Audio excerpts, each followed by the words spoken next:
हरे कृष्णा।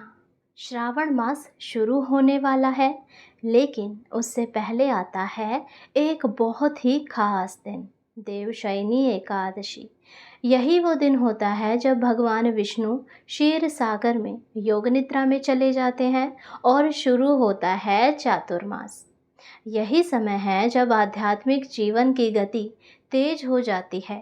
भक्ति, संयम, साधना और शिव की उपासना का माहौल तैयार होने लगता है। तो आज हम जानेंगे कि देवशयनी एकादशी कब है, क्या है इसकी पूजा विधि, ब्रह्म मुहूर्त, सूर्योदय और पारण का समय, और इस दिन व्रत करने से क्या अद्भुत फल मिलते हैं। साथ ही मैं आपको ये भी बताऊंगी कि हम श्रावण मास में शुरू करेंगे 12 ज्योतिर्लिंगों की भक्ति कथा श्रृंखला। तो आइए और जुड़े रहिए इस वीडियो पर अंत तक, ताकि आप कोई भी जानकारी मिस ना करें।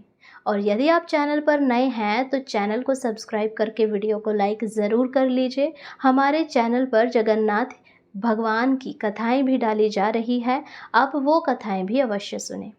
अब सबसे पहले जानते हैं कि देवशयनी एकादशी कब है।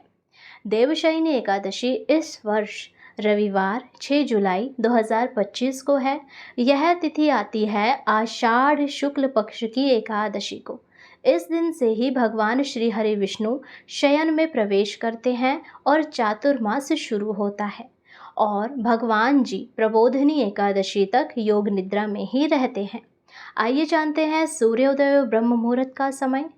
सूर्योदय का समय रहेगा सुबह 5:27 पर और ब्रह्म मुहूर्त का समय रहेगा सुबह 4:05 से 4:50 तक।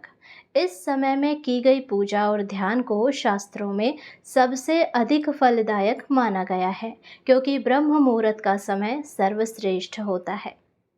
देवशयनी एकादशी व्रत को मोक्ष प्रदान करने वाला व्रत भी कहा गया है।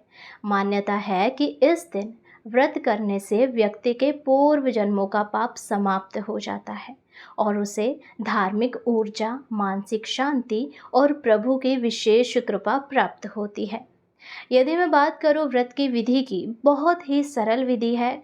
सुबह ब्रह्म मुहूर्त में उठकर स्नान करना, भगवान विष्णु की पूजा करना, पंचामृत, तुलसी, पीले फूल इत्यादि भगवान को अर्पित करना, ओम नमो भगवते वासुदेवाय मंत्र का जाप करना, दिन भर उपवास रखना।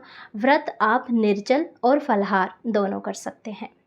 रात्रि में कथा, भजन और जागरण भी करना चाहिए। यदि जागरण संभव ना हो तो रात्रि में कथा और भजन अवश्य करना चाहिए। जितना हो सके इस दिन तुलसी जी के समीप बैठकर हरे कृष्ण महामंत्र का जाप करें, जो कि मंत्र है हरे कृष्णा कृष्णा कृष्णा हरे हरे, हरे राम राम राम हरे हरे। आइए जानते हैं पारण की विधि और तिथि। व्रत का पारण सोमवार 7 जुलाई 2025 को सुबह 6:02 पर किया जाएगा, और आप व्रत का पारण यदि संभव हो तो चावल से ही व्रत खोलें। आइए जानते हैं चातुर्मास का आरंभ।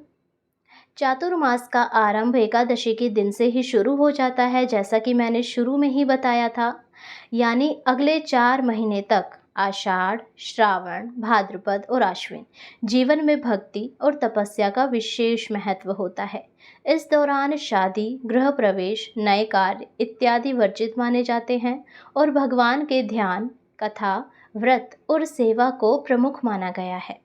और इस चातुर्मास और श्रावण मास में मैं आपके लिए लेकर आ रही हूँ 12 ज्योतिर्लिंगों की अमर कथा और भक्तिपूर्ण ऐसी गाथाएं जिसको सुनकर आपके मन में भक्ति की ज्योत जागृत होगी।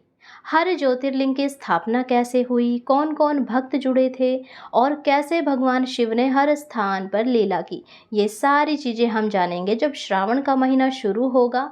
मैं प्रत्येक दिन कथा डालूंगी। आप प्लीज़ चैनल को सब्सक्राइब करके वीडियो को लाइक अभी कर लीजिए, ताकि आपको बाद में कोई भी समस्या ना हो। और यदि आप बेल आइकन दबाते हैं तो जब भी मैं वीडियो डालूंगी उसका नोटिफिकेशन आपको समय पर मिल जाएगा। अगर आप भी इस भक्ति यात्रा का हिस्सा बनना चाहते हैं तो जल्दी से चैनल को सब्सक्राइब करें। और अगले वीडियो में हम जानेंगे श्रावण मास कब से शुरू हो रहा है और अन्य जानकारी। तब तक के लिए हर हर महादेव, जय श्री हरि।